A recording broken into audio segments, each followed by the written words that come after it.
Hey, Avery. Okay. What did you just say? You were impressed with this? Yeah, I'm really impressed with this. This is cool. I have a secret for you. Okay. First of all, I have to do this too. I like interviewing you because you don't think it's weird if I talk to the camera. No. Because There's a lot of humans behind that. hello there. So, seldom heard episode here today in the van. Seldom heard step van. Avery, I've got a secret for you. Okay. So when I bought this van, it was completely bare, white, and when I bought it, I interviewed the guy I bought it from in here. It was kind of a cool, cool thing. And then I spent months, about 6 months, converting it. You're the first interview in the completed van. Wow. It's an honor. But it's kind of a cool circle because, you do a very similar thing to me. Mm-hmm. Your show, if you guys don't know, Avery is a host, or do we call you co-host?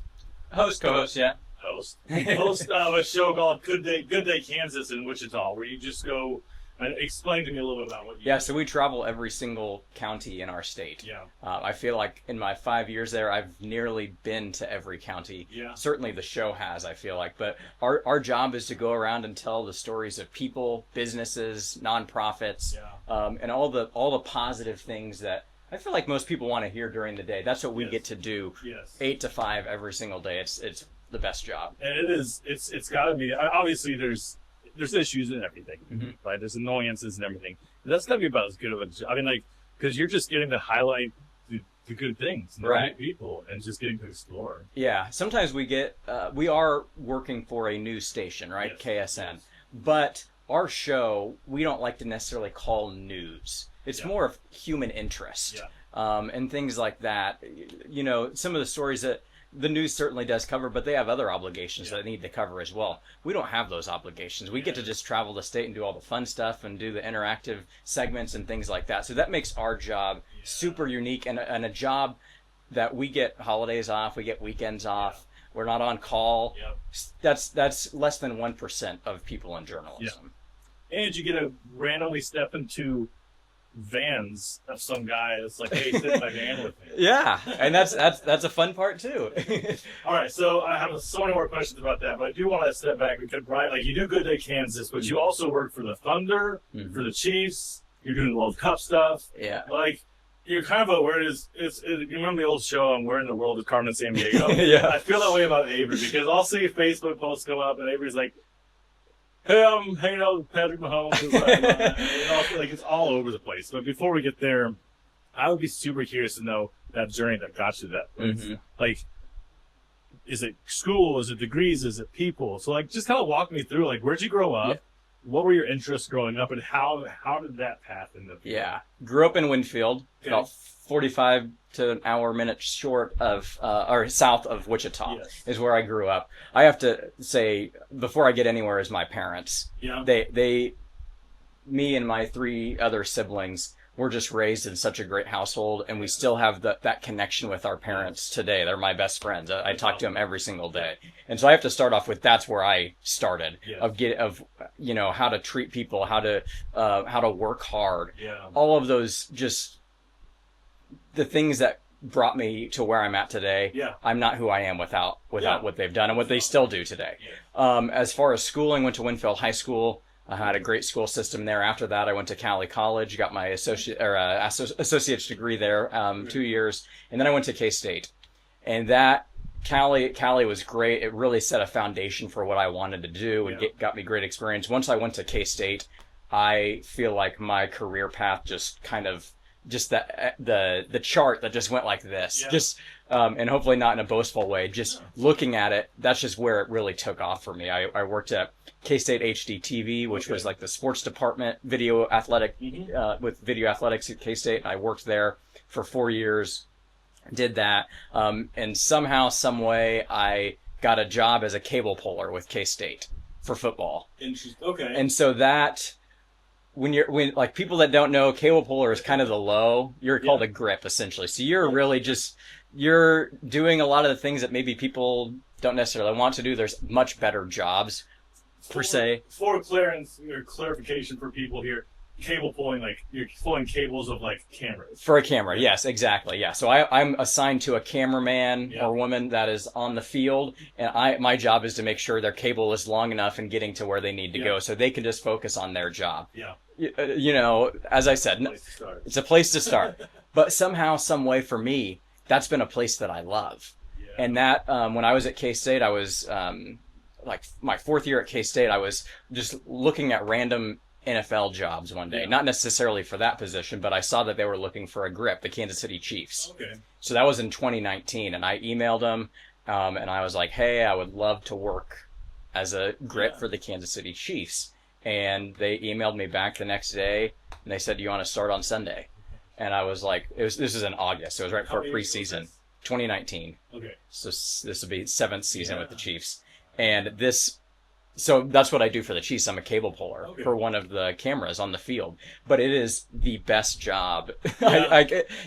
I mean, I'm standing next to Patrick Mahomes and Travis Kelce and the coaches, and I'm on the field before the game and during the game, and it's a literal dream come true for a sports fan. So that's still what you do for them. For them, yes, yes. I you know, I don't even really have any desire to move up, to be honest. I love it. It's a great job. I hate. Okay, I have so many questions for you, Avery. And you know, okay, to be clear, so one of the biggest things I've got asked, or I've been told so many times, which is like, I'll tell people this. I'm like, hey, you want to tell me your story? And they'll be like, I don't have a cool story. But you said the same thing. And we're gonna learn. We've already learned this totally. Yes. So, 2 things there. I love that you found such joy and love just in cable pulling. Mm-hmm. Because and you're doing other stuff. And Yeah. Your career has taken off in other places, but in that space, you just want to stay there. Yeah. And that's such a cool thing because so many people are just like climb the ladder and just do all this other stuff, but you can find just such intense joy and happiness in just like simple job. Yeah, and I think of the people you're around. right, exactly, and the situation is perfect. And I think a quote that's really stuck with me through the years is "Be where your feet are," which is it's cliche, but it's like I love that quote because I was one of those, and not that I don't have dreams and aspirations for bigger things down the line or whatever, but right now I love where I'm at. And the Chiefs is one of those. Good Day Kansas, Thunder, Wichita Wind Surge. I feel like I have the best of so many worlds. Yeah. And it scares me a little bit to step out of that circle because of the connections I've made and the jobs I have, and it doesn't happen overnight, you know? And so it's been years of hard work of trying to get there, and luckily I've found myself in a place that I love. So you went to college for this. Yes. So what in your pre-college years ever told you, especially from Winfield, and especially in the years that weren't quite like influencer and all this kind of stuff, Yeah. like, why were you like, maybe you want to do this? So my dad is a broadcaster at Southwestern College in Winfield and at Winfield High School as well. And so I grew up in kind of the media realm. Makes sense. He did play-by-play for basketball and football. I went down that route, but kind of just swerved a little bit differently. I don't do play-by-play really. I you know, in high school and college, I tried it, and I wasn't very good at it. You know, and my dad has mastered it. Okay. He's mastered the skill, so he makes it look easy. So whenever you put the headset on, you know, you listen to him, it's like, man, you know, there's no way that I could even come close to him. Yeah. But I knew I wanted to do something in entertainment and sports and something in that realm, and so I don't do play-by-play for football or basketball or anything like that, but I felt like I still went down that same track of communications and journalism, and things like that. Cable puller. Yes, it's called a grip. Is the essential? That's the term, but it's a cable puller. Okay, and so you're doing that, but then tell us about now. So that's one place that you work for the Chiefs. Tell us about all the other places you're currently in. So I also am an MC for the Wichita Wind Surge and Wichita Thunder. Yeah. I started with them in 2021, so 5 years ago now. I started with the Wichita Thunder. I started actually with the Wind Surge first for a summer, and then I went to the Thunder. And I've been off and on a little bit with the Wind Surge doing stuff. With the Thunder, I'm their MC for every game. And so it's been so much fun. It's a lot different than, it's still in sports, but what I love about it is it's different than cable pulling. You know, I'm more of the entertainer. I'm more of the trying to make sure everyone's having a good time at the game. And it's minor league sports, so certainly the scores matter, but sometimes what even matters more to the fans is what happens in the crowd, what happens during the intermission, during the breaks. Are they entertained? Yeah. Are they having fun? And that's my job is to keep the show moving, as I would say. Well, because in that world, the game, the product, it's not just the game; it's the experience. Exactly. Making that. Yeah, and I hope that every single game, my goal is to put a smile on a kid's face. Yeah. And and I hope that I do that, whether it's the same kid or it's different kids or whoever. And certainly I hope the adults have fun too. But those kids, whenever they come up and they want to give you a high five because they saw you on the video board, and they, those are super cool moments because you feel like you're making an impact on them. Well, you are. It's not how you feel, like you are. Well, I hope. No. Right. And that's, I grew up going to Thunder games and baseball games at Lawrence Dumont Stadium and watching those people do what they do, and that inspired me to do something similar as well. So let's talk about the one thing in your life, or the one job, one of many jobs in your life that's not fully sports focused, which is Good Day Kansas. Yes. So Good Day Kansas, I have been super thankful to be doing that job for the past 5 years.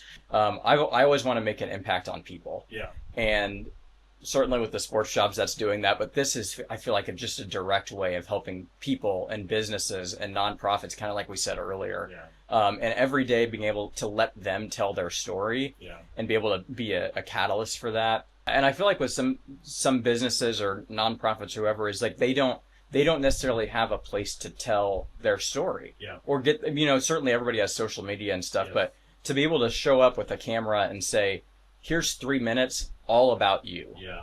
You just tell us what you love, why you do it, why people should support you. And it's a great way for them to be able to share that maybe they don't have the opportunity, or sometimes it doesn't feel comfortable going on Facebook and bragging about yourself, because it's like, some people might think that would come across differently. But when someone comes to you and says it, then it's a different story, and it's a different message. So again, just not to harp on it too much, but just on the similarities, like my desire with this is just because I believe everybody has a story, and like I do believe that just people want to know they're hurt. Mm-hmm. And like, so do you see that a lot? Like, are they just so thankful? Yeah. To get that chance that somebody has taken interest in them? Yes. I think everybody, and it's not a something for me to feel fulfilled by being told thank you, but it's but yes, there's a lot of gratitude from individuals, just because they, like I said, they don't necessarily always have that chance, and for 3 minutes to talk to potentially anyone across the state is a big deal for a small business or a nonprofit, or even someone just trying to tell their story. Yeah, that's super cool. Do we do it? Do we ask like favorites? Or not favorites, but just like things that just stuck in your head, whether it be a really cool person or place, or just like something they said, or just like man, I get asked that all the time, and I never have a good answer, unfortunately, because I just it's cliche, but like every single one we get to do is special in its own way. Certainly there's been some that are more extravagant or more interactive, or doing things like that. Man, there's honestly too many, because I've been doing this job for 5 years, and I usually do 2 to 4 stories a day. Yeah. And so it's been thousands of stories. And so I hate to, I would feel like it'd be almost unfair to pick 1 or 2, because it's just, there's been so many good ones. I've interviewed celebrities and different things, either face to face or through Zoom or different things, and it's like, those are great, those are fun, we love doing those, but I get just as much fulfillment out of interviewing the mom and dad shop in a small town in Kansas. It's just, they're just different. Okay, so born and raised in Kansas. Mm-hmm. Did you ever leave? No, I've never lived outside of Kansas. I moved to Manhattan. Okay. Lived there, and then been living in Wichita. And then same with me. I think all my residents have been within 15 miles of themselves. Mm-hmm. It's an interesting world, because you probably felt it, because so many people are like, freaking Kansas, and they want to leave and all this kind of stuff, and I have never had a desire. Yeah. Like, I love it. Yeah. And I think with this show, growing up in Kansas, in a naive way, I thought that I knew a lot about the state. Yeah. And once I took this job 5 years ago, and they're like, find interesting things around the state, and I'm like, oh my gosh, there's this in Oakley, and there's this in, just that was just one example or one thought, but it's like every single, here's something cool in Pratt, here's something in Dodge, here's something in Garden, and it's like I never knew these things existed, and so hopefully our show is a vessel for people to be able to watch and be like, hey, and you get the same feeling and the same thought probably of like, I didn't know that Colby had the largest easel. Yes, it's like it's really cool. Like what? Cocker City has the largest ball of twine. Yep. What? I just saw you go to Wilson and they got the world's largest check egg. What? This is all in our backyard. These are all day trips for most of us. Yes. And I think, I hope that our viewers, and I've heard it so I know it's true, is that they see the show and then they'll be like, we went and did that. Yeah. And that is so cool for us as hosts. And for people that work on the show, that people are watching, but they're watching and they're also engaged in what we're doing. Well, like you said, it's such a there's cliches, right? But the cliche is just like, what do Kansans do, or especially Wichitans? Yeah. Highway, Colorado. Mm-hmm. Right? We just skip it all. I'm like, man, there's so many cool day trips. It's funny you mentioned that because I was just at Wilson the other day, and there's a little Statue of Liberty up there. Yeah. And I went to watch the Ball of Twine, check out the Ball of Twine. And have you been to the Home on the Range cabin? Yes. So I was sitting in there. That's a cool one too. How cool is it? Mm-hmm. Like, we're just sitting in this space. So. Yeah, and that's the thing is that hopefully people, including myself, say I don't have to go outside of Kansas. Of course, you want to at times, right? To experience more, but there are things here if you're looking for a day getaway with the family in the summer, or you're looking for a weekend trip. Yeah. So many cool places to see. There's so many cool places, so many cool people. Like it's just. There's a lot to be done and had close. Yeah. And there's nothing wrong with going outside of the state. I do the same thing, but there are certainly places in the state to see as well. Yeah, that's fun. What's next? Like, what are you the just see where life takes me, or are you the I have a goal and I need to meet it? Like, what's your? So when I was younger, maybe not young, I had these, and certainly probably everybody does. I had these goals of like, I want to be a host of a national TV show, or I want to be, something like that. And through the years, I found myself just like always chasing, instead of enjoying what I'm doing, if that makes sense. Yeah, it does. And so within the last like 5 years of just like being close to family and enjoying all the different jobs and experiences that I have, sometimes I sit and I think, certainly you don't ever want to be content, right? Yes. But there is a part of me that says, this is really good. Yeah. I really enjoy what I'm doing, all of it. Yeah. There's not one job that some people, people ask, what's my favorite job? And I can't answer that question either, because if it's a Wednesday morning, I love being at Good Day Kansas. If it's a Sunday morning in the fall, I love being at Arrowhead Stadium working the Chiefs. If it's a Thunder game night, I love doing that, And so if I didn't like it, I wouldn't do it, So to answer your question, I'm super happy with where I'm at. Are there going to be opportunities in the future? I hope. Yeah. And if there's one that I think would make my situation better than I have it now, I certainly would do it. Yeah. But as of nobody's calling my phone asking me for jobs anywhere else, so I'm pretty happy with where I'm at. It's such an interesting space. It's sometimes hard to balance of like do everything with excellence and do the best you can so that you might find the next thing, but also not for the purpose of always finding the next thing. Yeah. Living in the moment. Right. Yeah, and I think that's a great point. Is I'm trying to live in the moment because, it's just so important. I feel like for mental and everything. Happy. Right, and I think there's a part of me too that I still count down to certain things. Thunder's season's about to start or whatever. But I used to be really quote unquote bad about like countdowns. Yes. And I think it was my older brother one time. I said, we were going to go to a concert, and this was probably 7 or 8 years ago. And he goes, I'm super excited for it. And I said, I'm counting down the days. I'm like, I had like 150, 149, 148. And he's like, I said, are you doing the same thing? And he's like, I'm not, because I'm just wishing time away at that point. And that's like something that kind of stuck with me. And, it's like, certainly things are fun to look forward to, but if all you're doing in life is looking forward to something else, you're not enjoying day 149 or day 148 or day 147 because you're just waiting for that one day that's interesting. Yeah. Yeah, I was glad he told me that, 'cause it was a perspective I hadn't thought of, because I was like, everyone just looks forward to the next big thing. Yeah. But obviously, he has a different mindset, and that kind of changed mine a little bit. That's awesome. First one, man. Thank you. This is awesome. That's amazing. I'm so excited, and that's good too because I know you. So when I have my camera, things go wrong. Not many went wrong. So thanks so much for this, and hopefully, it's upwards for all of us. Well, good luck with everything for you as well, and I know you have big things in the future. So we'll see where it goes. Yeah. But I'm gonna enjoy this one. Enjoy it in the moment. Awesome. Well, thanks so much. Yeah. Thanks, Adam.